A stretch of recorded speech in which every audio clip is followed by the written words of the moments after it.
केंद्राचे नेते आणि उपमुख्यमंत्री एकनाथरावजी शिंदे साहेब अंतिम आठवडा प्रस्ताव आणि 260च्या प्रस्तावाला उत्तर देतील. सभापती महोदय, अंतिम आठवडा आणि 259च्या प्रस्तावावरील अनेक सभागृहातल्या सदस्यांनी आपले विचार मांडलेत. श्रीयुत सतेज पाटील, अनिल परब, शशिकांत शिंदेजी, मनीषा ताई कायंदे, ज्ञानेश्वर म्हात्रे, भाई जगताप, प्रसाद लाड, सचिन आहिर, परिणय फुके, राजेश राठोड, चित्राताई वाघ, जयंत आसगावकर, अमित गोरके, प्रज्ञा सातव, अमोल मिटकरी, सुनील शिंदे, सदाभाऊ खोत, सुधाकर अडबाले, जगन्नाथ अभ्यंकर, प्रवीण दरेकर घेतलं ना मी सर्वांच्या अगोदर, आणि इतरही काही सदस्यांनी. निरंजननी नाही घेतलं का भाग?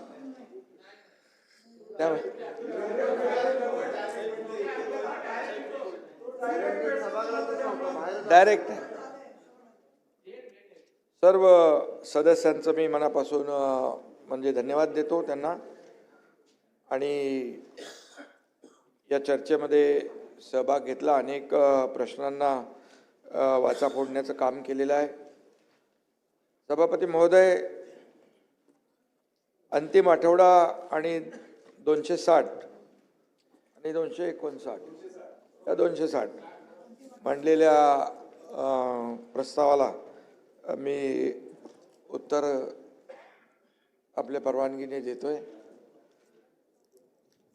यामध्ये सगळ्यात महत्त्वाचं म्हणजे एक सुरुवातीलाच मी सांगू इच्छितो की आपल्या सरकारने छत्रपती शिवाजी महाराजांच्या जीवनावरचा इतिहास आणि मराठ्यांचा इतिहास आणि साम्राज्य हे पूर्वी CBSE फक्त 1.5 पानाचा परिच्छेद होता.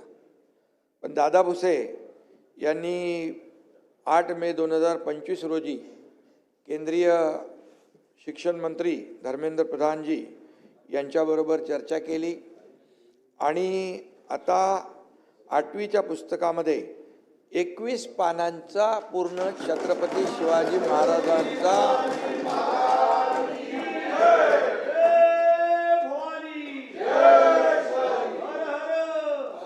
पूर्ण त्यांचा प्रेरणा देणारा आणि इतिहास सांगणारा जीवनपट जो आहे यामध्ये सामावून घेतला आहे. त्यात मराठा साम्राज्याची स्थापना, नागरी प्रशासन, लष्करी प्रशासन, सागरी वर्चस्व, न्यायव्यवस्था असे अनेक विषय त्यामध्ये घेतलेले आहेत. मी सुरुवातीलाच दादा भुसे यांचं तर अभिनंदन शिक्षण मंत्री म्हणून करतोच आहे, त्याचबरोबर धर्मेंद्र प्रधान मंत्री, शिक्षण मंत्री आणि देशाचे आदरणीय प्रधानमंत्री नरेंद्र मोदीजी यांचे मनापासून मी अभिनंदन करतो की छत्रपती शिवाजी महाराजांच्या इतिहासाला त्यांनी प्राधान्य दिलं आणि छत्रपती शिवाजी महाराजांच्या समोर आपण ठेवून महाराष्ट्राचा आराध्य दैवत म्हणून कारभार करतो, त्याला एक मोठा न्याय मिळालेला आहे. आणि यासाठी मी त्यांचं मनापासून अभिनंदन करतो. या पुस्तकामध्ये सगळं, हे पुस्तक सगळ्यांना द्या तुम्ही, आपल्या सदस्यांना. आणि त्याचबरोबर अनेक विषय आपण मार्गी लावलेले आहेत.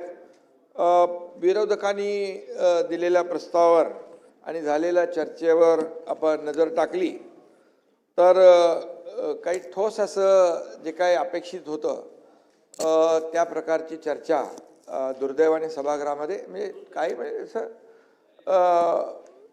व्हायला पाहिजे होती. पण ठीक आहे, आम्ही सरकार म्हणून 1 वर्ष आता गेल्या आठवड्यात पूर्ण झालं आणि मागची 2.5 वर्ष असे सभापती महोदय 3.5 वर्ष जे काम या महाराष्ट्रामध्ये भाई झालेलं आहे हे तुमच्या सगळ्यांच्या समोर आहे. आणि त्यामध्ये जे काही अगोदरच्या सरकारने स्थगिती दिली होती, काही स्पीड ब्रेकर टाकले होते, हे सगळे आम्ही हटवले. आणि एकीकडे जे खरं आहे ते शशिकांतजी ते सांगतोय, मी खोटं कधी बोलत नाही. आणि आणि म्हणून विकास कामं एकीकडे करत असताना विकासाचे प्रकल्प पण आपण पाहिलेले आहेत आणि लोकाभिमुख कल्याणकारी योजना पण आपण पाहिल्या आहेत. याची सांगड घालण्याचा प्रामाणिक प्रयत्न आम्ही गेल्या 3.5 वर्षामध्ये केलेला आहे. त्यामुळे योजना पण आपण पाहिलेल्या आहेत, त्याची अंमलबजावणी पाहिली आहे आणि त्याचा कामाची पोचपावती आणि योजनांची पोचपावती पाहिलेली आहे झालेल्या विधानसभेच्या निवडणुकांमध्ये. त्यामुळे काही लोकांनी म्हटलं नागपूर करार काही आठवण केली, 6 आठवड्याचं अधिवेशन काही लोकांना आठवलं. पण ज्यांनी मुंबईला सत्तेची 2च दिवसाचं अधिवेशन घेतलं होतं, 2 दिवसाचं अधिवेशन, त्याची मी आठवण करून देतोय. तुम्ही का वैयक्तिक कोणी घेऊ नका याच्यामध्ये. आणि तेव्हा कोविड होताही, परंतु कोविडच्या खाली बरंचसं काय पुढे आता बाकी काही मी जास्त बोलत नाही, परंतु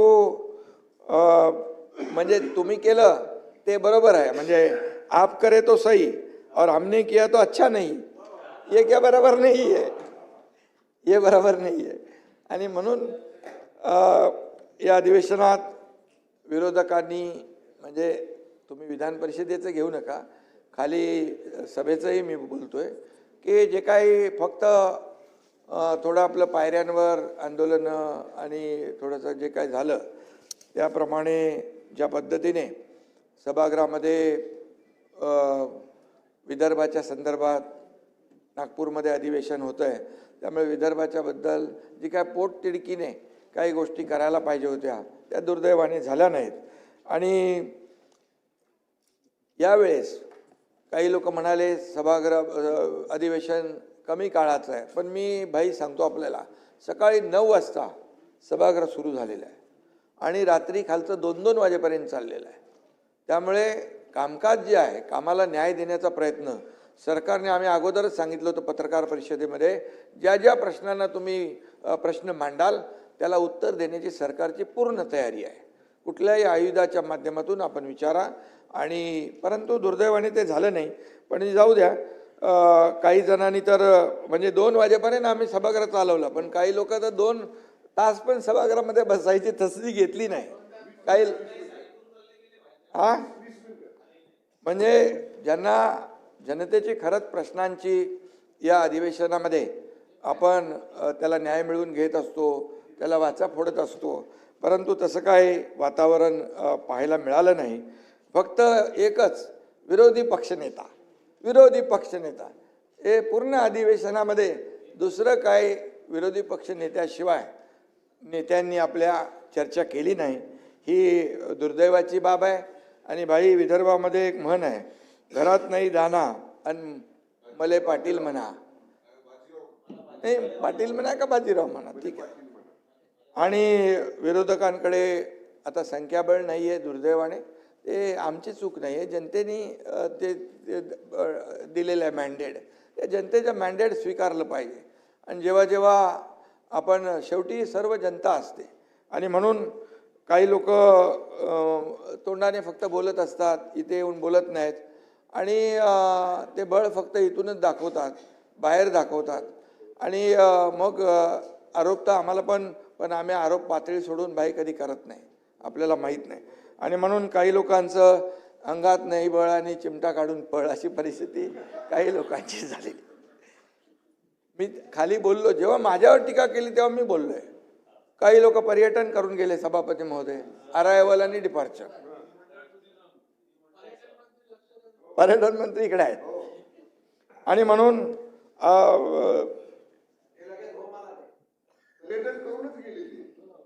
पर्यटनासाठी आले अरायवल, आणि कोणी वैयक्तिक घ्यायची गरजच नाही, मी वैयक्तिक कोणावर आरोप करत नाही.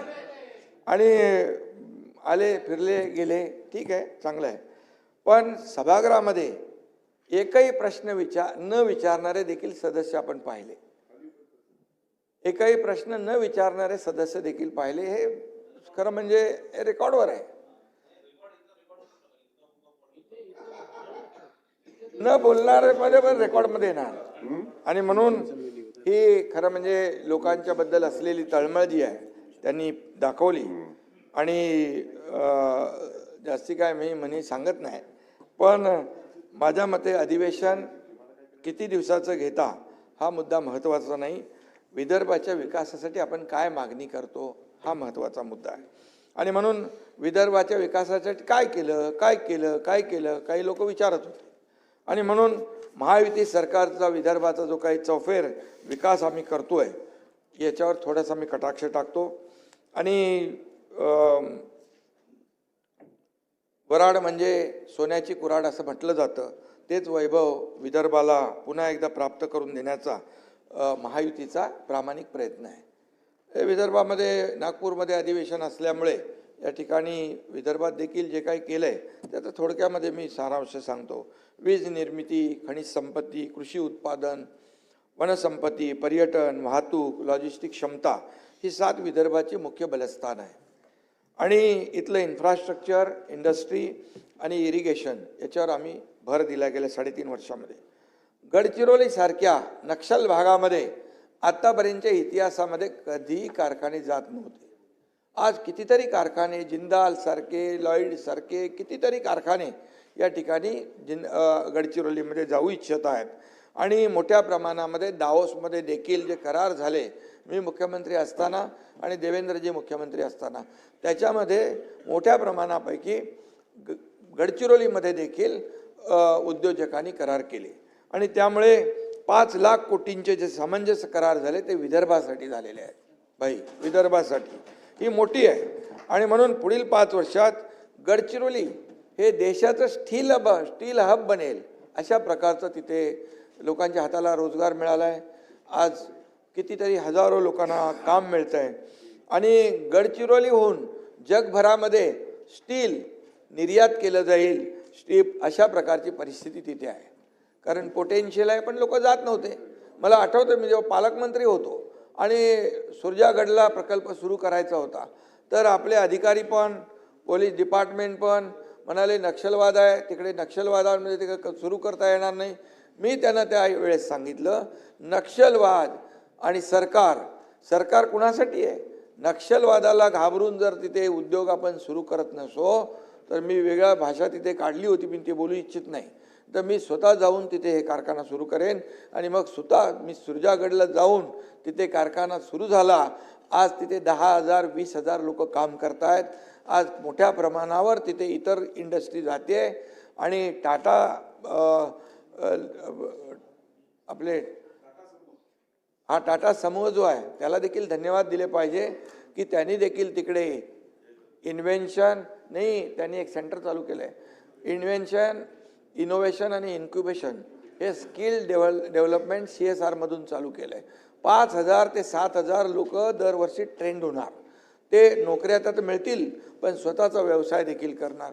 हा बदल झालेला आहे. हा बदल घडवला आहे आणि वस्तुस्थिती आपल्यासमोर आहे.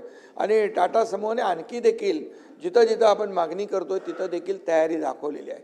म्हणजे आपण 20% आणि बाकी 80% ते पैसे खर्च करतायत. ही मोठी गोष्ट आहे. आणि म्हणून सगळ्यात आपल्याला मी सांगेन, त्यानंतर चीन नंतर जगातील 2ऱ्या क्रमांकाची सर्वात मोठी फ्लाइंग अकादमी अमरावतीमध्ये सुरू होती आहे. ही देखील आपल्यासाठी मोठी अचिव्हमेंट आहे. आणि म्हणून या ठिकाणी 25,000 वैमानिकांना प्रशिक्षण देण्यासाठी एअर इंडियासोबत आपला करार झालेला आहे. हे विदर्भातच झालेलं आहे. आणि म्हणून गडचिरोलीमध्ये देखील काही लोक म्हणाले इतके वर्ष एअरपोर्ट होऊ शकत नाही, पण एअरपोर्टसाठी आपण लँड ॲक्विजिशन केलेलं आहे. गडचिरोलीत एअरपोर्ट आपण करतोय. त्यामुळे गडचिरोलीसारख्या अगदी नक्षल आणि दुर्गम भागामध्ये हे जर आपण करू शकतो तर इतर भागामध्ये, विदर्भामध्ये अनेक आपल्याला या ठिकाणी कामं करता येतात. मार्च 2026च्या आत देशातला नक्षलवाद संपून टाकण्याचा निर्धार केंद्रीय गृहमंत्री अमित शाह साहेबांनी केलेला आहे. आज तुम्ही बघा, हाताला काम दिलं, इन्फ्रास्ट्रक्चर दिलं, मोबाईल कनेक्टिव्हिटी दिली, आरोग्य केंद्र दिली, त्या ठिकाणी शिक्षणाच्या चांगल्या सोयीसुविधा दिल्या. आता लोक सरेंडर होऊ लागलेत. मी जेव्हा होतो तेव्हा देखील मोठ्या प्रमाणावर नक्षलवादींनी आत्मसमर्पण केलं. एक मोठा ग्रुप होता, त्यांना देखील आपण आपल्या C60 टीमने त्यांचा खात्मा करून टाकला. आता देवेंद्रजी त्या दिवशी गेले होते तिकडे, त्यांच्यासमोर देखील मोठ्या प्रमाणावर आत्मसमर्पण झालं. आज लोकांच्या हाताला काम मिळतंय. लोक आता विकास पाहिजे, अजेंडा काय आपला विकासाचा अजेंडा. आणि म्हणून नक्षलवाद जवळपास आपल्या गडचिरोलीमधला संपुष्टात लवकरच आल्याशिवाय राहणार नाही, अशा प्रकारची परिस्थिती या ठिकाणी आहे. कारण त्यांना आपण मुख्य प्रवाहामध्ये आणतोय. शेवटी फक्त पोलीस आणि ते चकमक करून आपण थांबत नाही, तर त्यांना देखील मुख्य प्रवाहामध्ये आणण्यासाठी मोठ्या योजना आहेत. आणि म्हणून ही जी काही मोहीम आपण नक्षलवाद संपवण्याची महायुती सरकारने घेतलेलं आहे, त्याचबरोबर सिंचन अनुशेष भरून काढण्यासाठी 2000 कोटींची तरतूद इथं केलेली आहे. गोसी खुर्द प्रकल्प वेगानं पूर्ण करण्यासाठी निधी दिला आहे.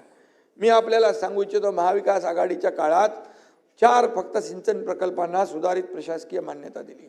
महायुती मी जेव्हा मुख्यमंत्री झाल्यानंतर आतापर्यंत 187 सिंचन प्रकल्पांना सुधारित प्रशासकीय मान्यता दिलेली आहे. शेवटी शेतकरी महत्त्वाचा आहे, तो आपला अन्नदाता आहे. पूर्व विदर्भातील 6074 मालगुजारी तलावापैकी 2588 तलावांच्या दुरुस्ती आणि पुनर्जीवनासाठी 533 कोटींचा निधी देण्यात आलेला आहे. नदीजोड प्रकल्प, सिंचन योजनांमुळे कोरड्या जमिनी देखील तिथं आता शेती लोक करू लागलेली आहेत. वैनगंगा नळगंगा प्रकल्पात विदर्भातल्या 7 जिल्ह्यांचा समावेश आहे. यातून 10 लाख हेक्टर जमीन सिंचनाखाली येणार आहे. हा मोठा आमूलाग्र बदल आहे. समृद्धी महामार्गाचा विस्तार तुम्हाला माहिती आहे. समृद्धीने आता यावेळेस बरेचसे लोक ते कुठल्या कंपनी इंडिगोचं भानगड झाली, समृद्धीने आले लोक. म्हणजे समृद्धी महामार्ग जो आहे एक गेम चेंजर समृद्धी महामार्ग आहे. त्याला देखील अडथळे निर्माण झाले होते भाई, पण तेव्हा आम्ही त्याला अडथळ्याची शर्यत पार करून त्याचा रस्ता पूर्ण केला. आणि फक्त रस्ता नाही, तिथे मल्टीनॅशनल कंपन्या येत आहेत, लॉजिस्टिक पार्क होत आहेत, फूड प्रोसेसिंग युनिट होत आहेत, नोड तयार होत आहेत. म्हणजे एक रस्ता काय करू शकतो हे समृद्धी महामार्गाने दाखवलंय. आता त्याचा आम्ही विस्तार करतोय. भंडारा, गडचिरोली, गोंदियापर्यंत आपण हा महामार्ग घेऊन जातोय. भिवंडीच्या पुढे ते आपण करतोच आहे. आणि भिवंडीपर्यंत एकदम सुपरफास्ट आहे. तिथून आता जे आहे ते आपण त्याचा इलाज काढलेला आहे. आणि म्हणून समृद्धी महामार्गामध्ये मोठ्या प्रमाणावर या ठिकाणी त्याचा वापर होऊ लागलेला आहे. आणि त्याचा फायदा खऱ्या अर्थाने या ठिकाणी राज्याला होतोय. वडसा देसाईगंज ते गडचिरोली या रेल्वे मार्गाला देखील आमच्या काळामध्ये मंजुरी मिळाली. ही रेल्वे सुरजागडपर्यंत नेण्याचा प्रयत्न आहे. त्यामुळे देखील आपण जे स्टील हब म्हणतोय त्याला प्रोत्साहन मिळेल. विदर्भात दळणवळण सुविधांमध्ये क्रांतिकारी भर पडती आहे. विरोधक मात्र जुन्याच आरोपाचं दळण दळत आहेत. त्यामुळे MSP म्हणजे MSPने कापूस खरेदी आपण करतोय, धान उत्पादनासाठी बोनस देतोय, प्रति हेक्टर 20,000 रुपये शेतकऱ्यांच्या बँक खात्यात जमा होत आहेत. कापूस आणि सोयाबीन उत्पादनासाठी व्हॅल्यू चेन जी आहे विकसित करण्यासाठी 520 कोटींचा कार्यक्रम हाती घेतलेला आहे. आणि अमरावती आणि नागपूरला टेक्स्टाईलचं क्लस्टर आपण करतोय. नागपूरला डिफेन्स मॅन्युफॅक्चरिंग हब म्हणून, तर गडचिरोलीला स्टील सिटी म्हणून नवी ओळख या ठिकाणी मिळवून देण्याचा प्रयत्न सुरू होतोय. अमरावतीच्या PM मित्रा या पार्कमुळे 2 लाख रोजगार निर्माण होणार आहेत. आणि निर्यातीच्या अनेक संधी त्यातून आपल्याला पुढे चालून येतील. अमरावतीला नांदगाव पेठ इथं टेक्स्टाईल क्लस्टरचं मेगा प्रोजेक्टला मंजुरी दिलेली आहे. त्याचबरोबर नवीन खनिज धोरणामुळे विदर्भाला मोठा फायदा होणार आहे. नागपूरला महाराष्ट्राचा नवीन आंतरराष्ट्रीय व्यवसाय आणि वित्तीय केंद्र म्हणून विकसित करणारा प्रकल्प हिंगणा तालुक्यात सुरू होणार आहे. हे मी आपल्याला सांगू इच्छितो. सुमारे 1710 एकर जमिनीवर हा प्रकल्प असून त्यासाठी राज्य, हुडको आणि MMRDAच्या यांच्यात MOU झालेला आहे. आणि एकूण 11,300 कोटींचा निधी हुडको उपलब्ध करून देणार आहे. यापैकी 6,500 कोटी नवीन नागपूर बिझनेस डिस्ट्रिक्टसाठी आणि 4,800 कोटी नागपूर रिंग रोडच्या भूसंपादनासाठी आपण मंजूर केलेले आहेत. या प्रकल्पातून 5 लाखापेक्षा जास्त रोजगार निर्माण होणार आहेत. ही वस्तुस्थिती मी सांगतोय. हे आकडे जे आहेत ते मी लिहून ठेवा पाहिजे तर. महात्मा ज्योतिबा फुले संशोधन व प्रशिक्षण संस्थेचं महाज्योती मुख्यालय जे आहे नागपूर येथे स्थलांतरित केलं जात आहे. विदर्भातील तरुणांना विविध कौशल्याचे प्रशिक्षण देण्यासाठी 100 एकर जागेवर स्किल डेव्हलपमेंट युनिव्हर्सिटीची स्थापना होती आहे. मी मगाशी सांगितलं की 2022 मध्ये टाटा ग्रुपशी आपण करार केलेला आहे आणि तिथं देखील मोठ्या प्रमाणावर विद्यार्थी आणि तरुणांना संधी मिळते. यंदा राज्याच्या अनेक भागामध्ये सभापती महोदय अतिवृष्टी झालेली आहे. आपल्या शेतकऱ्यांची शेती उद्ध्वस्त झाली आहे, त्यांचे संसार उद्ध्वस्त झालेले आहेत. शेतकरी केवळ आपला बळीराजा नाही तर अन्नदाता आहे. शेतीचं नुकसान झालं आहे, जमिनी खरडून गेल्यात, घरं पडलेली आहेत, जनावरं वाहून गेलेली आहेत, जीवितहानी झालेली आहे. अशा अनेक माध्यमातून शेतीला फटका बसलेला आहे आणि म्हणून सगळ्या अर्थव्यवस्थेलाच अगदी फटका बसला आहे. त्यामुळे महायुती सरकार हे कायम शेतकऱ्यांच्या बरोबर होतं आणि बरोबर राहील. सतेज पाटील आणि मला वाटतं आणखी कोणीतरी विचारलं होतं की शेतकऱ्यांना जे मदत मिळाली नाही, पण आपल्याला मी सांगू इच्छितो, मी आकडे आपल्याला देतो. विदर्भातील अमरावती विभाग या ठिकाणी शेतकऱ्यांची संख्या 21,94,865. त्यांना रक्कम मिळालेली आहे 3,702,73,00,000. नागपूर विभागामध्ये मदत देण्यात आलेल्या शेतकऱ्यांची संख्या आहे 4,54,588. रक्कम दिलेली आहे 770,29,00,000. छत्रपती संभाजीनगर विभाग मदत देण्यात आलेल्या शेतकऱ्यांची संख्या 45,71,082. रक्कम वाटप केलेली आहे 6,743,71,00,000. उत्तर महाराष्ट्र नाशिक विभाग मदत देण्यात आलेल्या शेतकऱ्यांची संख्या 13,27,694. त्यांना मदत दिली आहे 2,158,68,00,000. पुणे विभाग 8,57,914 शेतकरी. रक्कम 1,586,27,00,000. कोकण विभागामध्ये शेतकऱ्यांची संख्या 89,414. रक्कम 45,96,00,000. असं जवळपास सभापती महोदय 15,000 कोटी रुपयांचं वाटप शेतकऱ्यांच्या खात्यामध्ये जमा झालेलं आहे. तुम्ही व्हेरीफाय करू शकता. आणि म्हणून त्याचबरोबर हे आणखी जे काही जेव्हा अतिवृष्टी झाली तेव्हा आम्ही नियम बदलले, अटी शर्ती बदलल्या, NDRFचे नियम बदलले, 2 हेक्टरचं 3 हेक्टर केलं. सततच्या पावसामुळे होणारं नुकसान पैसे दिले. आम्ही कधी असं हे बघितलं नाही की शेतकऱ्याचं जेवढं मोठं नुकसान तेवढं त्याला मोठी मदत सरकारने, महायुती सरकारने केलेली आहे. ही वस्तुस्थिती आहे. पण काही लोक बोलत असतात काही मिळालं नाही, काही मिळालं नाही, काही मिळालं नाही. ही आकडेवारी आहे आणि आकडेवारी दिलेली आहे ती आपण तपासून घेऊ शकता. आणि म्हणून याबरोबर काही लोकांनी कर्जमाफीचा विषय पण काढला. कर्जमाफीचा शब्द आम्ही दिलेला आहे महायुतीने आणि जाहीरनाम्यात दिलेला आहे. मी आपल्याला सांगू इच्छितो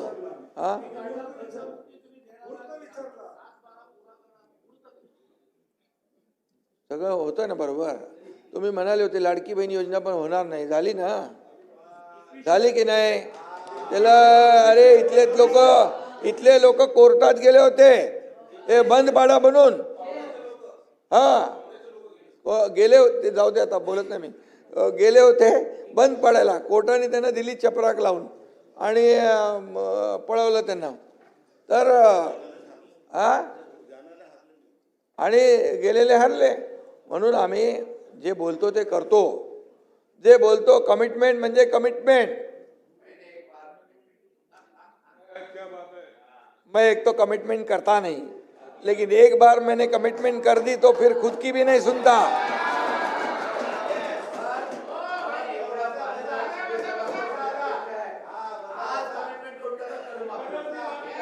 कर्ज माफी आम्ही करणार आणि करणार म्हणजे करणार. तुम्ही तुमच्या समोरच करणार आणि त्यामुळे चिंता करू नका. सतेज पाटील, सचिन अहिर या सदस्यांनी देखील शेतकऱ्यांच्या मदतीबरोबर तुम्ही ठीक आहे. आपल्याला तर शेतकऱ्यांच्या बाजू बोललंच पाहिजे. त्याशिवाय शेवटी आपण सगळेजण विरोधी पक्ष काय, सत्ताधारी पक्ष काय, हे आपण शेवटी सभागृहामध्ये या महाराष्ट्रातल्या लोकांसाठी हे अधिवेशन असतं. आणि म्हणून या अतिवृष्टीचा फटका जेवढा मी आता मगाशी दाखवलं तुम्हाला 15,000 कोटीचा निधी दिलेला आहे. उरलेल्या शेतकऱ्यांना देखील ही मदत जाते आहे आणि एकही शेतकरी मदतीपासून वंचित राहणार नाही, हा देखील आमचा शब्द आहे आणि आमचा प्रयत्न आहे. आणि म्हणून माझी आपल्याला विनंती आहे की शेतकरी संकटात आहे, यावेळेस आपण सगळ्यांनी मिळून त्याच्या मागं उभं राहायला पाहिजे. इथं राजकारण करता कामा नये. काही लोक गेले, कुठे कुठे जाऊन आले तिकडे आणि परत आले, पण आम्ही गेलो जिकडे तिकडे सरकारची मदतही केली, त्यांना त्यांचं जीवनावश्यक वस्तूही गेल्या. आम्ही त्यांची दिवाळी काळी होऊ देणार नाही म्हणालो होतो भाई, आणि पाळलं आम्ही ते. त्यांची दिवाळी काळी होऊ दिली नाही. आमचे कार्यकर्ते जाऊन त्यांचा दसरा साजरा केला, त्यांच्या घराला तोरणं बांधली. त्याच्यावर ऑब्जेक्शन, अरे त्याच्यावर ऑब्जेक्शन घेतलं. अरे मग तुम्ही लोकांनी साधा बिस्किटचा पुडा तरी न्यायचा होता, तो पण नाही नेला. आणि लोकांना बघा, इथं सभापती महोदय स्थिर सरकार पाहिजे होतं आणि म्हणूनच महायुतीला लँडस्लाईड मॅन्डेट दिलेलं आहे. आणि म्हणून आम्ही जी सरकार, आमची जबाबदारी वाढलेली आहे, त्यामुळे ज्या गतीने आम्ही 22 पासून काम करतोय ती गती अधिक वेगाने यापुढे देखील आम्ही त्याला कायम ठेवतोय. जो शब्द सत्तेत येण्यापूर्वी दिलेला आहे तो शब्द आम्ही पाळत संपूर्णपणे सगळे पाळणार. प्रिंटिंग मिस्टेक म्हणणार नाही आम्ही, प्रिंटिंग मिस्टेक म्हणणार नाही, एवढा आपण विश्वास ठेवा. आणि लाडक्या बहिणींचं म्हणाले आता बंद होणार, उद्या बंद होणार, पण लाडक्या बहिणींची ओवाळणी कधी बंद होणार नाही, कधी बंद होणार नाही. आणि ही योजना कधी बंद पडणार नाही. किती काही कोणी आरोप प्रत्यारोप दिशाभूल करण्याचा प्रयत्न केला तरी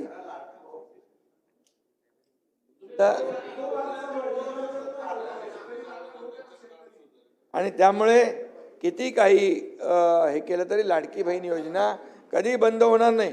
कोणी माईकाला आला तरी बंद नाही होणार. 2100 रुपये आम्ही बोललेलो आहे, ते देखील योग्य वेळी देणार, योग्य वेळी देणार भाई. अरे आम्ही जे बोलतो ते करणार, बोल द्या तो बोल द्या. आणि म्हणून योजना या सुरू राहतील.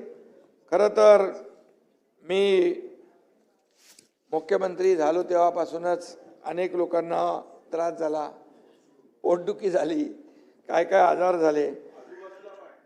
कारण मी आपलं काम करतो, मी प्रामाणिक कामावर फोकस करणारा कार्यकर्ता आहे. मुख्यमंत्री होतो तेव्हाही कार्यकर्ता म्हणून काम केलंय, आताही कार्यकर्ता म्हणून काम करतोय, उद्याही कार्यकर्ता म्हणून काम करणार आहे. माझ्या डोक्यामध्ये मुख्यमंत्री पदाचा हवा नाही, जातच नाही. आणि त्यामुळे माझं नाव घेतल्याशिवाय काही लोकांचा दिवस सुरू होत नाही आणि काही लोकांचा दिवस संपत नाही. माझं नाव घेतल्याशिवाय शशांकजी आणि स्वप्नात मी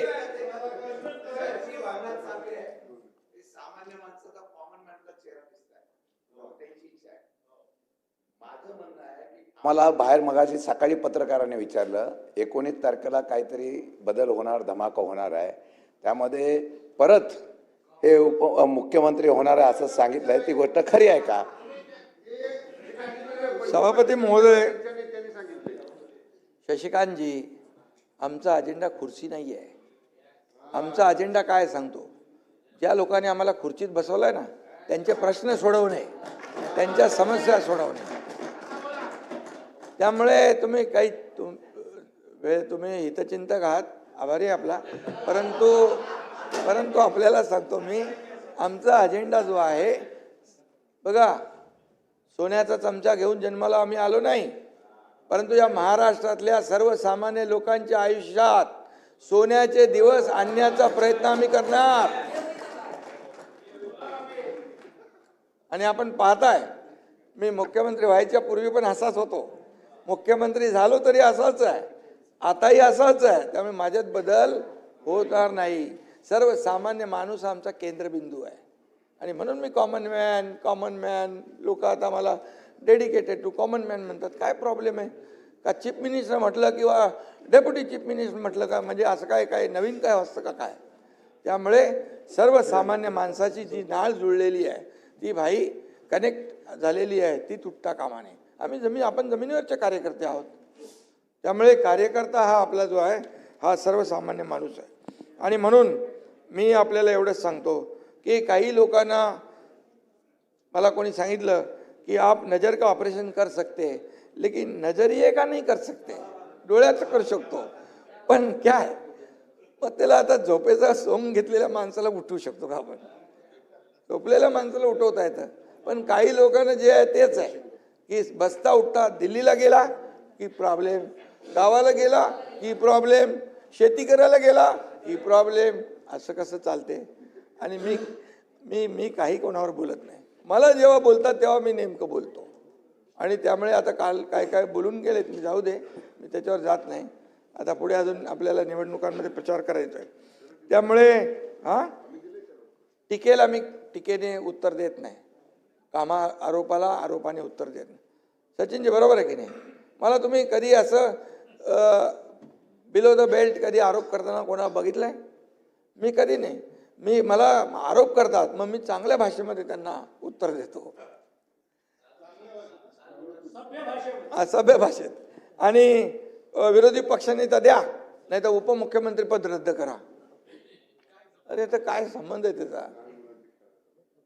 मी मुख्यमंत्री होतो तेव्हाही मला बोलायचे घटनाबाह्य आहे, उपमुख्यमंत्री झालो तरी घटनाबाह्य आहे. मग आता घटना मानतच नाहीत त्या लोकांनी, हे बोलावं ही शोकांतिका आहे. आता महाविकास आघाडीच्या सरकारमध्ये आता अजितदादा इथं होते मगाशी, ते कोण होते? उपमुख्यमंत्री होते ना. देशामध्ये किती इतिहास आहे, कितीतरी सुप्रीम कोर्ट हायकोर्ट वाचून घ्यायला पाहिजे ना, थोडा अभ्यास माहिती घेतली पाहिजे. आणि त्यामुळे जे काही ते जाऊ द्या, मला बोलायचं नाही. परंतु किती काही म्हटलं घटनाबाह्य काही असं तरी सुद्धा मला काय माझ्यावर परिणाम होत नाही. मी माझं काम करत असतो. किती आदळआपट केली ते माझं काम चालू आहे आणि मग मला कामावर फोकस आहे, बाकी मी टीकेकडे लक्ष देत नाही. पण ही जी काही जळजळ मळमळ आहे ती पदावर नाही आहे. एकनाथ शिंदे याच्या वैयक्तिक याच्यावर आहे का? एक सर्वसामान्य घरातला कार्यकर्ता मुख्यमंत्री झाला, एक शेतकऱ्याचा पोरगा मुख्यमंत्री झाला, का का का हजम होत नाही, का पटत नाही? आणि म्हणून मला एवढंच सांगायचं आहे की शेवटी काही लोकांना किती काही केलं तरी ते पटणार नाही. पण मी काय त्याच्यावरचा फोकस हटवला नाही कामावरचा. आणि ते दोन शब्द आणखी सांगतो तुम्हाला. न मैं गिरा ना मेरे हौसले गिरे, न मैं गिरा ना मेरे हौसले गिरे, पर मुझे गिराने में कुछ लोग कई बार गिरे.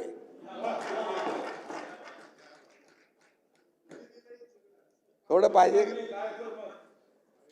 हरकत नाही, कामातून उत्तर देत राहू आम्ही. आणि मुंबईकरांसाठी देखील काल पण आम्ही सभागृहामध्ये अनेक निर्णय घेतले. खालच्या सभागृहात देखील 2 दिवसापूर्वी अनेक निर्णय घेतलेले आहेत, ऐतिहासिक निर्णय घेतलेले आहेत मुंबईकरांसाठी. झालं ना चांगलं. आदरणीय प्रधानमंत्री नरेंद्र मोदीजी यांनी हाऊसिंग फॉर ऑल ही संकल्पना मांडली आणि या संकल्पेला मूर्तरूप आणण्यासाठी महायुती शासनाने अनेक निर्णय घेतले. त्याचबरोबर शिवसेना प्रमुख बाळासाहेबांचं स्वप्न होतं 40 लाख लोकांना मुंबईमध्ये मोफत घरं द्या. तेव्हा काही लोकांनी खिल्ली उडवली, पण त्याची खरी सुरुवात मुख्यमंत्री एकनाथ शिंदे झाल्यावर सुरू झाली. याचा मला अभिमान आहे. क्लस्टर डेव्हलपमेंटच्या माध्यमातून, SRAच्या माध्यमातून आणि त्याचबरोबर आता देखील देवेंद्रजी आहेत त्यांच्या माध्यमातून ही आम्ही पुढे नेतो योजना. आणि घरं बांधणे, पुनर्विकास यामधले सगळे अडथळे दूर केले आम्ही. मग खरं म्हणजे मुंबईमध्ये मराठी माणूस ताठ मानेने उभा राहायला पाहिजे, त्याला चांगलं घर मिळालं पाहिजे. यासाठी त्यांचा जो काही पुनर्विकासाचा मार्ग आहे तो भाई आम्ही मोकळा केलेला आहे. मुंबईमध्ये ओसी नसलेल्या 20,000 इमारतींना दिलासा दिला. 20,000 किती संख्या झाली बघा तुम्ही. ओसीमुळे त्यांना काही मिळत नव्हतं. प्रॉपर्टी टॅक्समध्ये डबल, पाणीपट्टी डबल, लोन मिळत नव्हतं. मी काल परवा बोललो, पण त्यांना त्याचा खरेदी विक्री करता येत नव्हती. त्यांच्या डोक्यावर टांगती तलवार होती, काढली ना आम्ही बाजूला. शेवटी कायदा कोणासाठी पाहिजे? लोकांच्या भल्यासाठी. आणि तो आम्ही निर्णय घेतला आहे. त्यामुळे या जवळपास 2.5 लाखापेक्षा म्हणजे 10 लाख कुटुंब यापेक्षा जास्त लोकांना थेट फायदा होणार आहे. आणि म्हणून त्यांना सगळं जे काही पाणीपट्टी, मालमत्ता, बँकेकडून कर्ज मिळणं सोपं होईल, पुनर्विकासाला त्यांना मार्ग मोकळा होईल आणि मुंबईच्या धर्तीवर इतरही लोकांच्या मागण्या आलेल्या आहेत. तर ते इतर महापालिकांमध्ये देखील अशा धोरणाची अंमलबजावणी करण्याचा शासनाचा मानस आहे. तशा प्रकारच्या सूचना मी नगरविकास विभागाला दिलेल्या आहेत. त्याबद्दल अहवाल सादर करण्याच्या सूचना दिल्या आहेत. त्याचबरोबर मुंबई पागडी मुक्त करण्याचा ऐतिहासिक निर्णय आम्ही घेतला. पागडी मुक्त किती वर्षापासून 50, 60, 100 पिढ्यानपिढ्या गेल्या पागडीमध्ये. बरं काय आहे त्याला, ते प्रोटेक्टेड आहेत, त्यांना काढू शकत नाही, मालकालाही काही फायदा नाही, त्यालाही काही फायदा नाही आणि इमारती तशाच उभ्या आहेत, धोकादायक इमारती आहेत, पडतायत, लोकांचा जीव जातोय. कशाला म्हणजे कधी कोणी विचार पण नव्हता केला. पण नगरविकास विभाग आणि गृहनिर्माण विभाग या माध्यमातून आम्ही 13,000 पेक्षा जास्त इमारतींच्या पुनर्विकासाला चालना दिलेली आहे. हे 28,000 केसेस पेंडिंग आहेत यामध्ये. आणि म्हणून त्याचबरोबर संजय गांधी नॅशनल पार्कमधले 25,000 लोकांचं अतिक्रमण आहे. दरवेळा आपलं लक्षवेधी मांडतो तुमच्या त्या भागामध्ये आणि त्यांना देखील आम्ही जवळच्याच परिसरामध्ये त्यांना घरं देण्याचा, पुनर्वसन करण्याचा निर्णय घेतला आहे. त्यामुळे फॉरेस्ट देखील मोकळा श्वास घेईल, त्यांना देखील घरं मिळतील, त्यांच्या डोक्यावरची टांगती तलवार दूर होईल. हे विन विन सिच्युएशन. म्हणजे भाडेकरू मालक त्यांनाही आम्ही फायदा दिला आहे. म्हणजे त्याच्यामध्ये मालकावर कुठं अन्याय नाही केला. भाडेकरूला हक्काचं घर मिळणार, त्याला देखील बेसिक FSI देणार. भाडेकरू जो आहे पागडीवाला त्याला त्याचं क्षेत्रफळा एवढे एरिया देणार, उरलेला इन्सेंटिव्ह FSI देणार, जेणेकरून तो पुनर्विकास करण्यासाठी लोक पुढे येतील. त्यामुळे हे सगळे निर्णय जे घेतलेत आम्ही, हे निर्णय सगळा विचारपूर्वक घेतलेत. एकही निर्णय जो आहे कागदावर नाही राहणार, त्याचं अंमलबजावणी होणार आहे. तशा प्रकारे आम्ही निर्णय घेतलेत. गिरण्यांच्या जमिनीवरील घरं चाळीमध्ये आणखी विकास तो राहिलेला आहे. तुम्ही नेहमी गिरणी कामगारांच्या बाजूने असता आणि म्हणून त्याच्याबद्दल देखील त्या नियमावलीत देखील फेरबदल करण्याचा महत्त्वपूर्ण निर्णय आपण घेतला आहे. गरजूंना तातडीने घरं देणं, नवीन प्रकल्प बाधितांकरता मुबलक घरं उपलब्ध होण्याकरता हाऊसिंग स्टॉक निर्माण करण्याचा आम्ही मोठा लँड बँक, हाऊसिंग बँक, कारण शेवटी लोकांना पुनर्विकास करायचा असेल, मोठे प्रकल्प करायचे असतील तर घरं पाहिजेत. कोणाला आपण वाऱ्यावर सोडता येणार नाही. त्यामुळे देखील 2 लाखांपेक्षा जास्त घरं उपलब्ध करण्याचं उद्दिष्ट आमचं आहे. आणि शशिकांत शिंदेजी आणि विक्रांत पाटील यांनी सिडकोच्या घराच्या किमतींच्या बाबतीमध्ये चर्चा केली होती. त्या बाबतीमध्ये ते दर निश्चित केले होते. त्यामध्ये आपण थेट 10% कपात करण्याचा निर्णय घेतला आहे. पण त्याच्यामध्ये 15% फायदा होतोय. कसा फायदा होतोय? घरांच्या किमती कमी झाल्यामुळे GST सह स्टॅम्प ड्युटी सारख्या इतर करांमधून 5% आणखी बचत होणार आहे. म्हणजे त्याला जो कमी किंमत किती होणार? 15%. त्यामुळे 15% बचत त्याचा होईल, 15% त्याला बेनिफिट होईल. हा देखील मोठा निर्णय आहे. हा मोठा निर्णय केला आपण. MMRचा झपाट्याने विकास होतोय, लोकसंख्या वाढते. त्या वाढत्या लोकसंख्येची पाण्याची वाढती मागणी पूर्ण करण्यासाठी नवीन धरणाची आम्ही तजवीज करतोय आणि त्यासाठी देखील आमचं काम सुरू झालेलं आहे. मुंबई स्लम फ्री करण्यासाठी सरकारने मोठं पाऊल उचललेलं आहे. मुंबईमध्ये 50 एकरपेक्षा मोठ्या भूखंडावर SRA क्लस्टर रिडेव्हलपमेंट स्कीम राबवण्याचा आपण निर्णय घेतला आहे. त्याचे तर 17,000 घरांची आपण रमाबाई आंबेडकर नगर जे घाटकोपरला आहे त्याचं काम सुरू झालं. 137 कोटी रुपये भाई, मी मुख्यमंत्री असताना त्यांना भाड्याचे चेक वाटून आलो. त्यांना वाटलं होतं काय मिळणार नाही आम्हाला, आमचं आता संपलं, काय नाही, खाली घरं केली आणि तसं रखडलं आहे. आता तिथं SRA आणि MMRDA मिळून काम करते आहे, काम सुरू झालं आहे. आणि म्हणून अशा प्रकारचे 17 प्रकल्पांची निवड आपण केली आहे. मी काल पण याच्यावर चर्चा केली. यामध्ये MMRDA, CIDCO, MSRDC, BMC, MIDC, MHADA इत्यादी शासकीय ज्या यंत्रणा आहेत आपल्या त्या जेवी करणार आहेत. आणि जेवी करून यामध्ये म्हाडा आणि SRA बरोबर जेवी केल्यानंतर या सगळ्या प्रकल्पांना जलद गतीने पूर्ण करण्याचा आमचा मानस आहे. मगाशी बाळासाहेबांचं उल्लेख केलेला आहे. 95च्या सुमारास त्यांनी हे स्वप्न पाहिलं होतं की 40 लाख लोकांना घरं, आणि ते आम्ही टप्प्याटप्प्याने पूर्ण करतोय. बाळासाहेबांचं स्वप्न पूर्ण करण्याचं काम या ठिकाणी टप्प्याटप्प्याने या अशा मोठ्या प्रकल्पांमुळे होणार आहे आणि 40 लाखापेक्षा जास्ती लोकांना या योजनेमध्ये घरं मिळणार आहेत. आणि म्हणून बाळासाहेबांना देखील हे जे काय आम्ही हे सगळं आहे हे त्यांच्या आशीर्वादाने त्यांचे विचार घेऊन आम्ही पुढे चाललो आहे. त्यामुळे बाळासाहेबांच्या मनातलं जे जे काय आहे ते पूर्ण करण्याची जबाबदारी आमची आहे आणि त्याला आम्ही गती देतो आहे. SRA अभय योजनेला 31 डिसेंबर 2026 पर्यंत 1 वर्षाची मुदतवाढ आपण दिली आहे. SRA अभय योजना आहे ना, त्याला आपण मुदतवाढ दिली आहे. म्हाडाच्या OC अभय योजनेलाही 1 वर्षाची आपण मुदतवाढ दिलेली आहे. त्यामुळे त्यांना देखील मोठा दिलासा मिळेल. SRA प्रकल्पामधील तक्रारींचा जलद निपटारा करण्यासाठी सभापती महोदय AGRCची संख्या परवाच्या दिवशी चर्चा चालू होती, वाढवण्याचा निर्णय आपण घेतला आहे. कारण हे असे नवीन प्रकल्प उभे राहतील, नवीन सुरुवात होईल, त्यामुळे केसेस वाढतील आणि ह्या जी काय पेंडन्सी आहे ती राहू नये म्हणून AGRC देखील आपण नव्याने करतोय. लीज प्लॉटवर मुंबई पालिकेच्या कर्मचाऱ्यांची जी घरं बांधलेली आहेत लीज प्लॉटवर, त्याकरता नवीन योजना, कारण त्यांचा पुनर्विकासाचा प्रॉब्लेम आहे, त्या प्रीमियम काहीतरी परवडत नाही, त्यामुळे आपण तेही निर्णय घेतोय की त्यांचा देखील पुनर्विकास झाला पाहिजे. 83 प्लॉट आहेत, 83 वसाहती आहेत आणि त्यांना देखील आपण हे करतोय. मी तर 2-3 वसाहतीमध्ये स्वतः जाऊन आलो, तिथली काय परिस्थिती आहे. मुंबईचा सफाई कामगार मुंबई स्वच्छ करतो आणि तो कशा अवस्थेत राहतो त्याला आम्ही प्राधान्य दिलेलं आहे. आणि आज तिथं बघितलं तर 5 स्टार अम्युनिटी सुरू केलेले आहेत.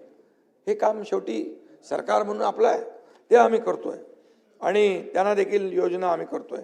मुंबई ते फनेल झोनमुळे रखडलेल्या इमारतींच्या पुनर्विकासाला देखील गती देतोय. मी काल म्हणालो इथं की फिजिबल करण्यासाठी हे सगळे प्रकल्प जो अनयूज FSI जो वापरता येणार नाही हाईट रेस्ट्रिक्शनमुळे, त्याच्यापोटी TDR देण्याचा आम्ही निर्णय घेतलेला आहे.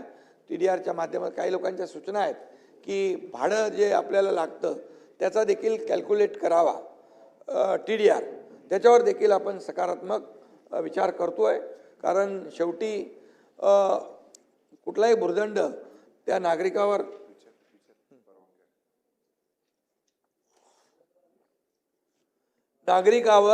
भुर्दंड पडता कामा नये, त्यासाठी आपण हा केला. फनेल झोनच्या धर्तीवर COD सारख्या डिफेन्स मुळे बाधित झालेल्या डिफेन्स झोनमुळे त्या देखील लोकांचा पुनर्विकास रखडलेला आहे, त्याला देखील ते धोरण आपण लावतोय.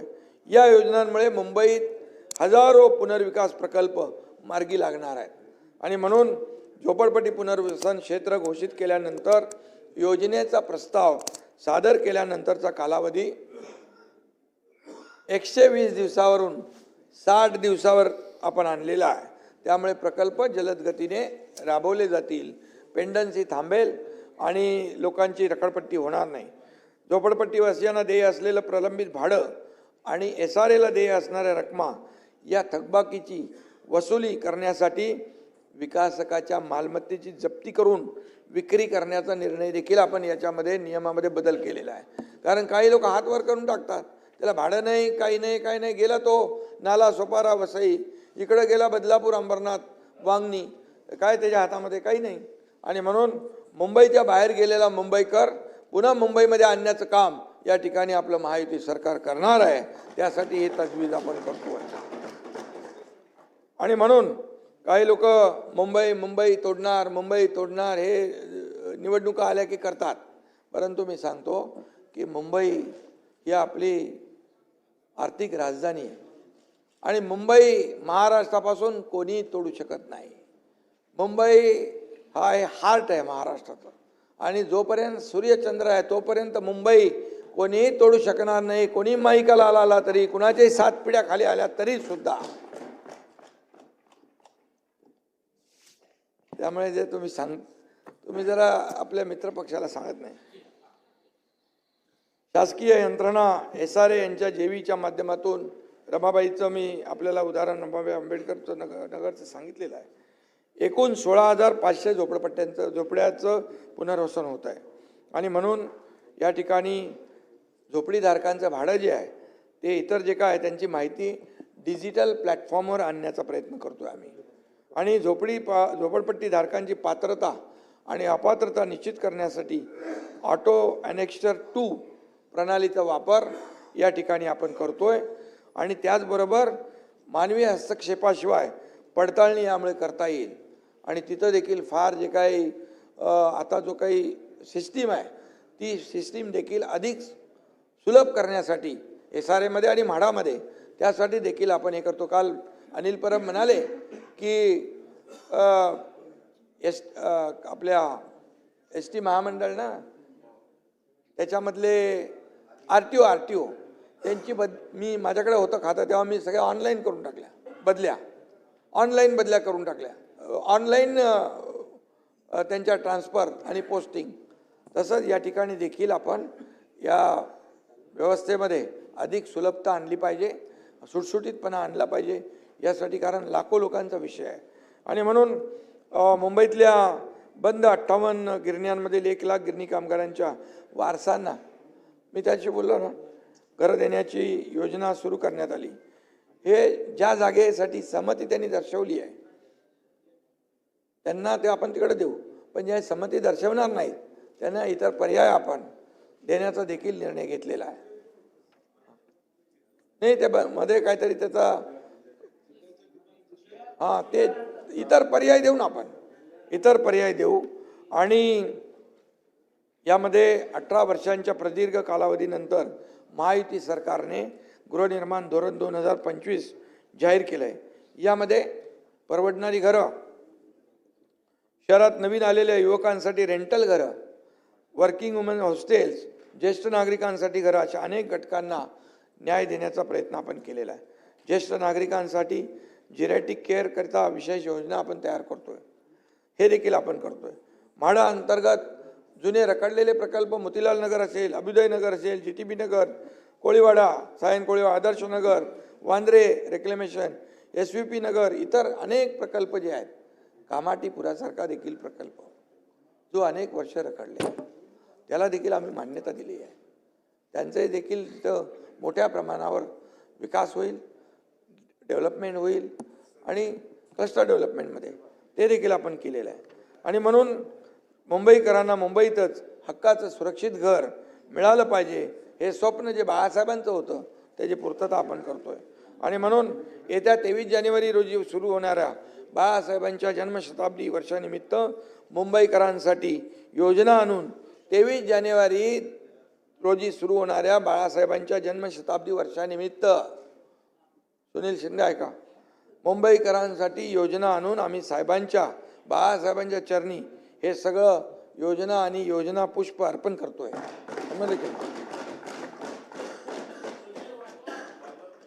आणि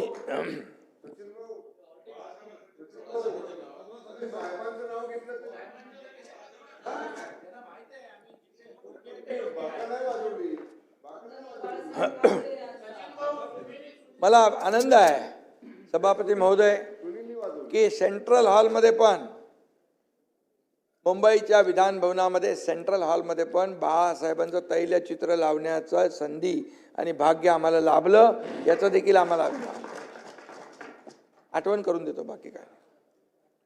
त्यामुळे आम्ही कामातून उत्तर देतो. त्याचबरोबर सेंट्रल पार्क जो आहे, रेसकोर्स, कधी आयुष्यामध्ये तुम्ही विचार केला होता?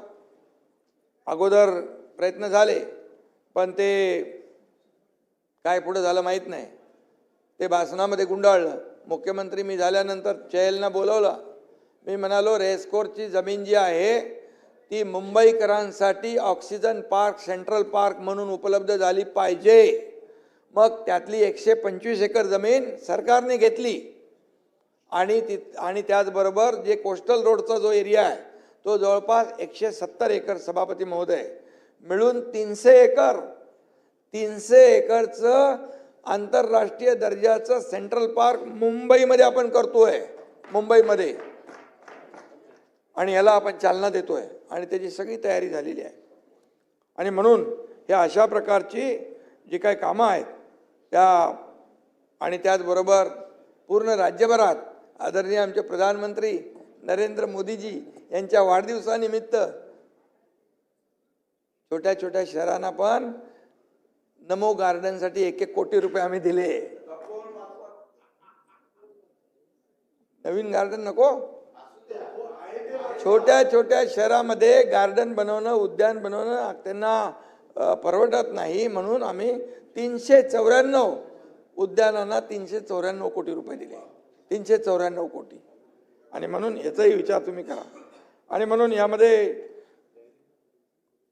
छोट्या शहरांमध्ये फायरमनची देखील काही लोकांनी मुद्दा काढला होता. अग्निशमक दल 2000 पदांची भरती करतोय आपण. नगरपालिकांमध्ये रिक्त 1000 पदं आपण भरतोय. किती आपण निर्णय घेतोय. आणि म्हणून किती कुणी काही आरोप करू द्या, किती द्या शाप, किती करा वल्गना, आम्ही राबवू जनकल्याणकारी योजना. त्यामुळे हे सगळं बोलतोय ते म्हणून शासनाने अनेक ठोस पावलं उचलली आहेत. सन्मान्य सदस्य इच्छितो मी, महाआघाडी सरकारच्या काळात मार्च 2022 112 हेल्पलाईनचा रिस्पॉन्स टाईम 15 मिनिटं 51 सेकंद होता. तो आता निम्म्यावर आलाय. आता रिस्पॉन्स टाइम 7 मिनिटं 23 सेकंद झालेला आहे. बदल झाला आहे. हा. आणि यामध्ये पोलिसांच्या हेल्पलाईनवर लोकांचा, विशेषतः आमच्या लाडक्या बहिणींचा विश्वास वाढतोय. पोलिसांच्या 1502 फोर व्हीलर्स आणि 2269 टू व्हीलर्सवर मोबाईल डिव्हाइस टर्मिनल आणि GPS यंत्रणा लावण्यात आली आहे. बलात्कारांच्या गुन्ह्यांची उकल करण्याचं प्रमाण 87.80% झालेलं आहे. आणि कन्व्हिक्शनचा रेट वाढलेला आहे. कन्व्हिक्शनचा रेट वाढला आहे याचा अर्थ तुम्ही लक्षात घ्या. सगळ्या पोलीस ठाण्यात महिला मदत कक्ष स्थापन केलेला आहे. राज्यात 27 विशेष न्यायालय महिलांवरील अत्याचारासंबंधी खटल्यांच्या जलद गतीच्या निपटाऱ्यासाठी स्थापन केलेली आहे. पॉस्कोची प्रकरणं चालवण्यासाठी 138 विशेष जलद फास्ट्रॅक न्यायालय या ठिकाणी आपण केलेली आहे. 12 जलदगती विशेष न्यायालय सुरू केलेले आहेत. मुस्कान ऑपरेशनमध्ये 13 ऑपरेशन राबवून हजारो मुलांचा शोध घेऊन ते पालकांच्या हवाली केलेली आहेत भाई. आणि म्हणून महिलांविषयक गुन्ह्यामध्ये वर्षभरात 24 तासात 62 दोषारोपपत्रे आणि 48 तासात 60 गुन्ह्यांमध्ये दोषारोपपत्र दाखल केलेली आहेत. महिलांच्या सुरक्षिततेसाठी महिला अत्याचार प्रतिबंधक कक्ष, निर्भया योजना, महिला सहाय्य कक्ष याद्वारे मदत करण्यात येते. मसाजोग प्रकरणामध्ये आपण शशिकांतजी यांनी मुद्दा उपस्थित केला होता. या प्रकरणातील 8 आरोपीपैकी 7 आरोपी अटक झालेले आहेत. कृष्णा आंधळे फरार आहे. कोणत्याही आरोपीला जामीन मिळालेला नाही. कृष्णा आंधळेचा शोध सुरू आहे. आणि आपल्याला सांगतो त्याच्या सगळ्या ज्या काही प्रक्रिया आहेत ती सुरू झालेली आहे. आणि आपल्याला मी सांगतो दोषींना फासावर लटकवल्याशिवाय सरकार स्वस्थ बसणार नाही. आणि त्या आपल्या कोण देशमुख ना त्यांच्या परिवाराला न्याय दिल्याशिवाय, संतोष देशमुख यांच्या परिवाराला न्याय मिळाल्याशिवाय आणि या अशा प्रकारच्या गुन्हेगारांना जरब बसवल्याशिवाय सरकार काही शांत बसणार नाही. आणि म्हणून भ्रष्टाचाराच्या प्रकरणातील दोषी सरकारी अधिकारी, लोकप्रतिनिधी यांच्यावर देखील कारवाईच्या बाबतीमध्ये चर्चा झाली. त्याच्यावर कोणालाही पाठीशी घातलं जाणार नाही. 1 जानेवारी 2025 ते 11 डिसेंबर 2025 पर्यंत एकूण 135 प्रकरणात 203 आरोपींवर भ्रष्टाचार प्रतिबंधक कायद्यानुसार कारवाई केलेली आहे. काही सदस्यांनी नगर परिषदांमध्ये निधी नसताना विशेष कामांना मंजुरीबाबत मुद्दा उपस्थित केला होता. बजेट प्रोव्हिजन तपासून आणि योजनानिहाय निधी उपलब्ध आहे का ते पाहूनच विकास कामांना मंजुरी देण्यात आली आहे. त्यामुळे चिंता करू नका.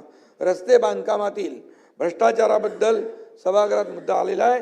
रस्ते बांधकामात भ्रष्टाचार होऊ नये म्हणून त्याची पूर्ण खबरदारी घेतली जाईल. सगळ्यात महत्त्वाचं म्हणजे सर्व रस्ते कामाच्या निविदा काढण्यात येतात. या टेंडरची छाननी करण्यात येते. कामाच्या दर्जात कुठंही हयगय होणार नाही. आणि त्यामध्ये देखील ऑडिट करायचं असेल, जे काही करायचं असेल, कामाच्या दर्जामध्ये कसूर केलेले कसूर करणाऱ्यांना ब्लॅकलिस्ट केलं जाईल हे देखील मी या ठिकाणी सांगू इच्छितो. आज मुंबईमध्ये कॉन्क्रीटचे रस्ते पहिला दुसरा आता मे मध्ये 1 टप्पा पूर्ण होईल. पुढच्या वर्षभरामध्ये अख्ख्या मुंबईमध्ये खड्डेमुक्त मुंबई होईल. सिवरेज ट्रीटमेंट प्लांट त्याचं आपण काम सुरू केलेलं आहे. बाळासाहेब ठाकरे आपला दवाखाना पण सुरू केलेला आहे. या ठिकाणी अनेक अडथळे असलेले थांबवलेली कामं आपण सुरू केलेत बाई मुंबईसाठी. आज मुंबईच्या इकडे कोस्टलवरून गेल्यावर आपण परदेशात आल्यासारखा भास होतो. जे लोक जातात तिकडे. सरकारी भरती व योजनांबाबत ज्ञानेश्वर म्हात्रे यांनी मुद्दा उपस्थित केला. 75,000 रिक्त पदे भरण्याच्या घोषणेची चांगली अंमलबजावणी करण्यात येते आहे. ऑगस्ट 2022 ते ऑक्टोबर 2024 पर्यंत 85,363 जणांना नियुक्ती दिलेली आहे. घोषणेपेक्षा जास्त पदांवर नियुक्ती केल्या आहेत. हे देखील मी आपल्या नजरेस आणू इच्छितो.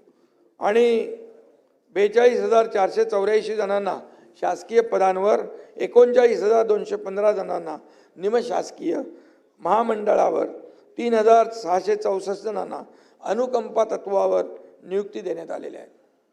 नोव्हेंबर 2024 ते नोव्हेंबर 2025 अशा वर्षभरात 34,869 जणांना नियुक्त्या दिलेल्या आहेत. ज्ञानेश्वर, आम्ही ज्या घोषणा करतो त्या कागदावर राहत नाही, त्यांची अंमलबजावणी देखील करतो.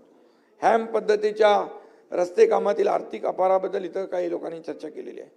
मोबिलायझेशन चार्जेसच्या नावाखाली सार्वजनिक निधीचा अपार होतो असा आरोप केला आहे. परंतु मी आपल्याला सांगतो, हायब्रिड एन्युटीच्या कामात EPC प्रकारचा जो काही करारनामा वापरला जातो त्यामध्ये मोबिलायझेशन ॲडव्हान्सची तरतूद आहे. ही रक्कम प्राधिकरण कॉन्ट्रॅक्टरच्या कामाच्या सुरुवातीला कंत्राटाच्या किमतीच्या 10% रक्कम व्याजासह अग्रिम देण्यात येते. ही रक्कम 5%च्या 2 समान हप्त्यात दिली जाते. पहिला हप्ता कंत्राटदारांना विनंतीपत्र आणि बँक गॅरंटी दिल्यावर दिला जातो. दुसरा हप्ता कंत्राटदाराने युटिलायझेशन सर्टिफिकेट दिल्यावर दिला जातो.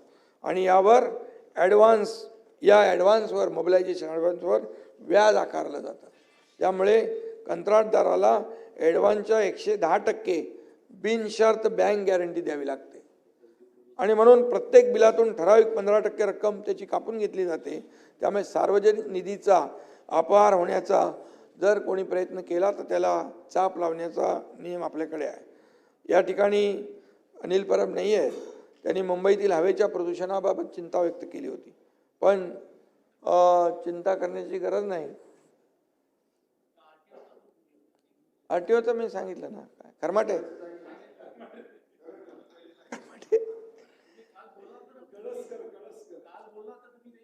तो बिलकुल जो तिथं काम असं करेल त्याची कुंडली बांधून त्याला घरी पाठवून त्याच्यावर कारवाई केली जाईल. ते बिलकुल त्याच्यामध्ये ते द्या ना माझ्याकडे, मी करतो ते. आणि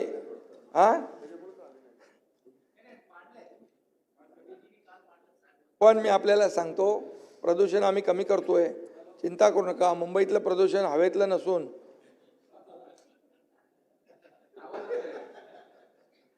ते राजकीय असेल आणि बाकी.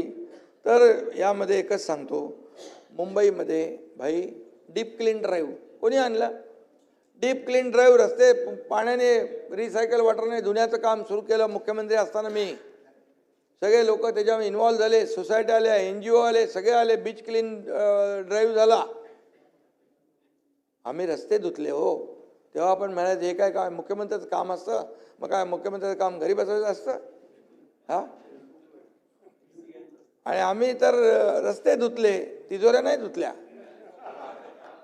त्यामुळे बोलताना कधी विचारपूर्वक बोललं पाहिजे. उत्तरं आमच्याकडे पण आहेत, आम्हाला बोलायला कशाला लावता.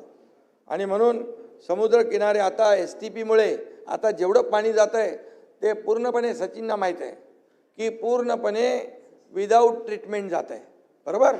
आता सिवरेज ट्रीटमेंट आपण 7 करतोय, काम चालू झालं आहे, अर्धी कामं झाली आहेत. आता पुढच्या 1-1.5 वर्षामध्ये पूर्ण समुद्रात जाणारं पाणी बिलकुल काळं पाणी नाही जाणार, ट्रीटमेंट झालेलं पाणी जाणार. आणि तुम्हाला समुद्राचं आता जे सुरुवातीला काळं दिसतं ते पूर्ण निळं दिसेल. हे देखील केलेलं आहे. हवेचं प्रदूषण कमी करणार, समुद्राचं प्रदूषण कमी करणार. त्यामुळे बाकी पण प्रदूषण होतील ती कमी होतील. राजकीय पण करायचं. आणि म्हणून 25 बांधकाम कंत्राटदार, व्यावसायिक विकासक यांना कॉम्प्रेहेन्सिव्ह गाईडलाईन दिल्या आहेत. नियम मोडणाऱ्या बांधकाम प्रकल्पांना भरारी पथक नोटिसा देत आहेत. 8,663 बांधकामांना कारणे दाखवा नोटीस, 3,497 ठिकाणी काम थांबवा नोटीस. राडा रोड्यावर प्रक्रियेसाठी दहिसर, कोकणी पाडा, शिळपाटा येथे प्रत्येकी 600 मेट्रिक टन क्षमतेचे प्रकल्प सुरू केलेले आहेत. MPCB आपले पूर्णपणे त्याच्या मागं लागलेले आहेत. पर्यावरण खातं पूर्णपणे, आता तुम्ही AQI बघितला, एअर क्वालिटी इंडेक्स, तर आपला मुंबईचा खाली आहे. मुंबईचा खाली आहे, नाही खाली आहे. इतर शहरांपेक्षा बघा खाली आहे. त्याची आपण तजवीज करतोय. त्यामध्ये कितीतरी लोकांना नोटीस दिल्यात. त्यांनी ते बांधकाम करताना त्यांनी पत्रे लावले, त्याला ग्रीन नेट लावले, स्प्रिंकलर लावायला सांगितले पाण्याचे. हे सगळं करतोय आणि म्हणून कुठेही कुणालाही मुलायजा काही नाही आहे. आणि त्यामुळे BST तर्फे बसेसचा काही मुद्दा होता, त्या देखील आता बसेस आपण इलेक्ट्रिक व्हेकल घेतोय, त्याच्यामुळे देखील प्रदूषण कमी होणार आहे. पर्यावरणपूरक बस ज्या आहेत त्या आपण घेतोय. रस्त्यावरील धूळ आटोक्यात आणण्यासाठी ते मगाशी सांगितलं मी, डीप क्लीन ड्राईव्ह. आणि म्हणून मी एकच सांगतो की काही लोक आरोप करतात, मी जास्ती काय बोलत नाही, परंतु कोविड असो वा मिठी नदी, कुठेही डाका टाकण्याचं काम सोडत नाहीत. कुठेतरी सोडलं पाहिजे. याशिवाय खारफुटीवर भरावाचा मुद्दा अनिल परब यांनी उपस्थित केला. त्या प्रकारे लगेच तातडीने खारफुटी, मँग्रोव्ह प्रोटेक्शन, मँग्रोव्हचं संवर्धन, मँग्रोव्हचा पार्क तयार करण्यासाठी, कारण ग्रीन TDR देण्याचा आम्ही निर्णय घेतोय. का मँग्रोव्ह कोण, नाहीतर मँग्रोव्हला कोणी बघत नाही, त्याच्यावर भरणी होते, अनधिकृत बांधकामं होतात. पण मँग्रोव्ह प्रोटेक्ट करण्यासाठी आतापर्यंत नियम होता का सचिन भाऊ? तो निर्णय घेतला आपण आणि त्यांना ग्रीन TDR आपण देण्याचा हे केलेला आहे. आणि त्यामुळे मँग्रोव्ह पार्क निर्माण करता येतील. पर्यावरण जे आहे ते वाचेल. त्याच्या डिटेलमध्ये मी जात नाही. काल एक पत्रकार मला बोलला, हे सगळ्यात मोठा निर्णय घेतला तुम्ही, कारण याच्यामुळे जैवविविधता आहे, सगळं ते जमिनीची धूप थांबेल, या ठिकाणी जलचर प्राणी आहेत त्यांचं प्रोटेक्शन होईल. ह्या सगळ्या गोष्टी ज्या आहेत या मँग्रोव्हमुळे प्रोटेक्ट होतात. आपण मँग्रोव्ह जातात, पण त्यांना काही कोणी त्या ज्याच्या मालकी जमिनीमध्ये मँग्रोव्ह आहेत त्याला देखील आम्ही ग्रीन TDR देण्याचा निर्णय या ठिकाणी ते धोरण आणतोय. आणि म्हणून वर्सोवा भाईंदर या 26 किलोमीटरच्या कोस्टल रोडला देखील मुंबई हायकोर्टाने मान्यता दिलेली आहे. म्हणजे वर्सोवा भाईंदर गेला तर तुमचं वेस्टर्नची ट्रॅफिक जी आहे ही वेस्टर्नची ट्रॅफिक कमी होऊन जाईल. आणि BKC मध्ये संपूर्ण MMR मध्ये पॉट टॅक्सी वरून चालणारी पॉट टॅक्सी, प्रधानमंत्री मोदीजींनी तेव्हा आम्ही गेलो तेव्हा बोलले की आता रस्ता ट्रॅफिकने झालेला आहे, आता मेट्रो होती आहे, मेट्रोने आपल्याला तेवढं दिलासा मिळेल, पण पॉट टॅक्सीने देखील तुम्ही लास्ट माईल कनेक्टिव्हिटी गाठू शकता. आणि त्यासाठी देखील आपला प्रयत्न सुरू आहे.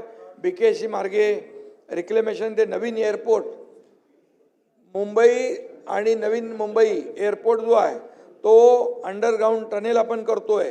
मुंबई आणि नवी मुंबई एअरपोर्ट मेट्रोने जोडतोय. म्हणजे हा प्रकल्प आपण मंजूर केलेला आहे याच्या. आणि या प्रकल्पामुळे मुंबईतील वाहतूक कोंडी आणखी कमी होईल.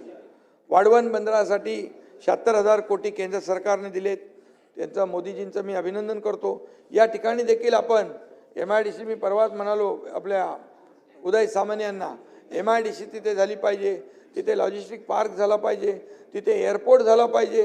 त्या ठिकाणी 3रा एअरपोर्ट देखील या ठिकाणी आपण करतोय. आणि म्हणून याबरोबर मुंबईच्या आजूबाजूचा परिसर जो मुंबईवर लोड कमी करायचा असेल तर नवी मुंबई, इकडे पालघर, आता हा वर्सोवा विरारपर्यंत जातोय, विरार ते वाढवणपर्यंत हा आपण रस्ता खेचतोय. आणि त्यामुळे मोठ्या प्रमाणावर या ठिकाणी तुम्हाला वाटेल काय आता पैसे नाही आहेत, पण आम्ही नवीन मॉडेल केलेले आहेत. BOT केलं आहे, PPP केलं आहे, HAM केलं आहे, NUT मॉडेल केलेलं आहे. बरेच लोक त्याच्यामध्ये येत आहेत. आणि त्यामुळे आपल्या राज्यामध्ये खूप मोठ्या प्रमाणावर इन्फ्रा प्रोजेक्ट सुरू आहेत. पायाभूत सुविधा ज्या राज्याच्या जादा आहेत त्या राज्याची प्रगती फास्ट असते. आणि म्हणून काही लोक टीका करतात केंद्र सरकारवर, प्रधानमंत्र्यांवर. त्यांनी देखील आतापर्यंतच्या इतिहासात 50-60 वर्षाच्या इतिहासात जेवढे पैसे मिळाले नाहीत महाराष्ट्राला त्याच्यापेक्षा 10 पट पैसे केंद्र सरकारने आपल्याला दिलेले आहेत. विविध याच्या माध्यमातून, चालू आहे. प्रकल्पांच्या माध्यमातून जनगणना झालं काय? 10 लाख कोटी रुपये आकडा पण सांगतो. आणि त्यामुळे या ठिकाणी आपण मोठ्या प्रमाणावर काम करतोय. नगर विकास विभागाच्या माध्यमातून अमृत योजनेतून गेल्या 3 वर्षामध्ये 27,000 कोटीचा पाणी पुरवठा आणि मलनिस्सारण योजना आम्ही केल्यात. मग इतके वर्ष का करता आल्या नाहीत याचं देखील उत्तर दिलं पाहिजे. आणि म्हणून मी आपल्याला सांगतो की मुंबई काय तो आता नवीन सिनेमा कुठला निघालाय का पुरंदर, तिजोरीला घातलं भेटोळं, प्रत्येक कामात घोटाळे, मुंबईकरांना लुटून मुंबईचे केले वाटोळे, असं मला आता पाठवलंय आणि कोणीतरी पाठवून. मुंबईच्या तिजोरीवर दरोडा टाकणारे हे रहमान डकैत कोण आहेत त्याचा शोध घेतला पाहिजे. हो ना, ते रील बघितली तुम्ही, त्याचा रील बघितला. आणि म्हणून मी आपल्याला सांगतो की मी असं कोणाला वैयक्तिक बोलत नाही, पण मला जेव्हा तुम्ही बोलता तेव्हा मला बोलायला लागतं. आणि म्हणून एवढंच सांगतो की मुंबई को लुटने वाला कौन है वो रहमान डकैत याचा शोध नक्की घेतला पाहिजे. इतिहासात असे अनेक डकैत, रहमान डकैत अनेक आले आणि गेले पण. आणि असल्या रहमान डकैतांना पाणी पाजणारी धुरंधर महायुती आहे. मी तुम्हाला सांगतो, एक कार्यकर्ता म्हणून सांगतो, आमच्यावर तोंडसुख घेता तेव्हा थोडा विचार करा. आमच्याकडे काय काय आमच्यावर बोलले ते मी आज बोलत नाही, आज सगळंच बोलत नाही मी, नंतर अजून आपल्याला पुढं बरंच काय. आणि म्हणून मी एवढंच सांगतो की जे महायुती हे ट्रेलर आहे, हे पिक्चर अभी बाकी आहे. आणि म्हणून मी आपल्याला एवढंच सांगतो की राज्यात महायुती सरकार आलेलं आहे, 3.5 वर्ष काम सुरू आहे. आणि म्हणून 3.5 वर्षामध्ये तुम्ही जे वस्तुस्थितीला आपण मान्य केलं पाहिजे, वस्तुस्थिती मान्य केली पाहिजे, तरच खऱ्या अर्थाने आपल्याला राज्यासाठी सत्ताधारी असो नाहीतर विरोधी पक्ष असू द्या, यामध्ये आपल्याला न्याय देता येईल. आणि म्हणून मी आपल्याला एवढंच सांगतो की जाता जाता हे दरेकरजी तुमचं 55 कोटी रुपये ते 14 तळे शताब्दी महोत्सवासाठी सामाजिक न्यायाने दिलेले आहेत, मंजूर केलेले आहेत. आणि दापोली महाबळेश्वर सातारा मार्गे अक्कलकोट अशी अलाइनमेंट आहे, ती फिजिबिलिटी आहे, MSRDC तपासते आहे, MSRDC तपासते आणि ते देखील करू आपण. आणि म्हणून अशी कामं बघा, एवढी कामं केली 3.5 वर्षाचं ॲप्रिशिएशन केलं पाहिजे. तुम्ही मुख्यमंत्री झालो तेव्हाही काढा म्हणाले, घटनाबाई आहे. आता उपमुख्यमंत्री आहे तरी म्हणा काढा, घटनाबाई आहे. अरे काम जो करतोय, आता कालच्या परवाच्या वर्तमानपत्रात बघितलं मी, सगळ्या वर्तमानपत्रांमध्ये हेडलाईन झालेली आहे का मुंबईचे इतक्या वर्षाचे प्रश्न जे आहेत, मुंबईचा पुनर्विकास जो आहे हा थांबलेला आहे, पुनर्विकास मार्ग मोकळा केलेला आपण. आणि म्हणून मी आपल्याला सांगतो, दूसरों की बुराई करके खुद का चरित्र अच्छा नहीं होता है, दूसरों की बुराई करके खुद का चरित्र, भाई ऐका ना,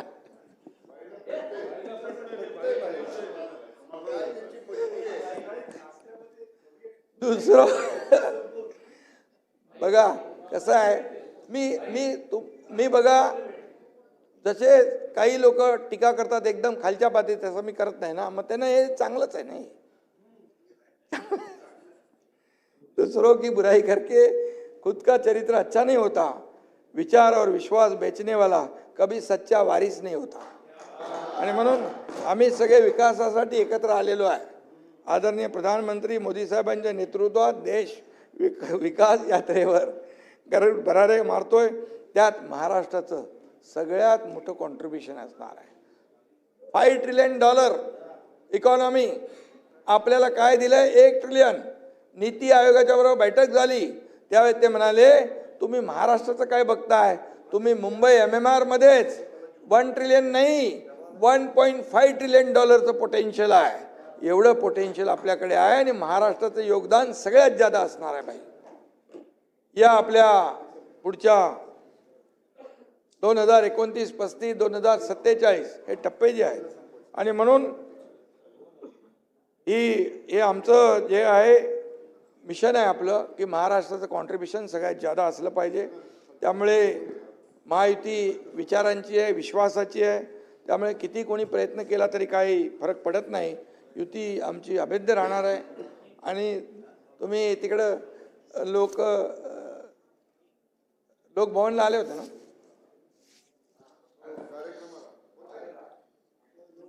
त्यामुळे आम्ही कामाच्या जोरावर काम जे केलंय 3.5 वर्ष या कामाच्या जोरावरच आम्ही येणाऱ्या कुठल्याही मुंबई महापालिका इतर ज्या काही निवडणुका आहेत त्या सगळ्या निवडणुका म्हणजे मुंबई फास्ट आहे. आमचं काम काय मिशन मुंबई फास्ट आणि महाराष्ट्र सुपरफास्ट. क्या बोलणे का बोलो. आणि म्हणून आता जाता जाता मी एवढंच सांगतो धमाका महायुतीच करेल. इलाका किसका भी हो धमाका महायुती करेगा. और इतना याद रखो. आणि मी जाता जाता एवढं सांगतो की बदला महाराष्ट्र का मंजर सभापति महोदय बदला महाराष्ट्र का मंजर हमारी सारी योजनाएं है गेम चेंजर. कारपोरेशन का इलेक्शन जीतकर हम ही होंगे असली धुरंधर. धन्यवाद. जय हिंद, जय महाराष्ट्र.